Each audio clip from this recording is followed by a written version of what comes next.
വൈകിട്ട് എൻ്റെ വീട്ടിലോട്ട് പോയപ്പോൾ അവിടെ അച്ഛൻ ഉണ്ടായിരുന്നേ. അങ്ങനെ അച്ഛൻ അവിടെ നിന്നപ്പോഴത്തേ പയ്യെ എൻ്റെ കൈയൊക്കെ ഇങ്ങനെ പിടിച്ചിട്ട് എൻ്റെ കൈയുടെ തഴമ്പ് കണ്ടോ എന്നൊക്കെ പറഞ്ഞിട്ട് അച്ഛൻ്റെ കൈയുടെ തഴമ്പൊക്കെ ഇങ്ങനെ കാണിച്ചു തന്നിട്ടുണ്ടായിരുന്നേ. അപ്പോൾ നമ്മുടെ അച്ഛന്മാരെ കയ്യിലൊക്കെ ഇങ്ങനെയൊക്കെ ആയിരിക്കും. എൻ്റെ അച്ഛൻ മേശിരി പണിക്കാട്ടോ പോണത്. ഒരുപാട് വർഷമായിട്ടാണ് ആ ജോലിക്ക് പോണത്. അപ്പോൾ കൈ മൊത്തത്തിൽ ഇങ്ങനെ ഭയങ്കരമായിട്ട് ഇങ്ങനെ തഴമ്പൊക്കെ എടുത്തിട്ട് ഇങ്ങനെ നിൽക്കുകയാണ്.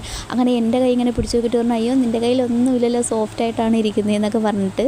അങ്ങനെ ചേച്ചിയുടെ വീട്ടിൽ പോയപ്പോൾ ചേച്ചി ഇവിടെ ഭയങ്കര ഒരു പ്ലാസ്റ്റിക്കിൻ്റെ കുപ്പിയൊക്കെ വെച്ചിട്ട് ഒരു വണ്ടിയൊക്കെ ഉണ്ടാക്കുന്ന ഇതിലിരിക്കുമായിരുന്നു. കാരണം ചേച്ചിയുടെ പിള്ളേർക്ക് എന്തോ പ്രോഗ്രാം എന്തോ ആയിരുന്നു.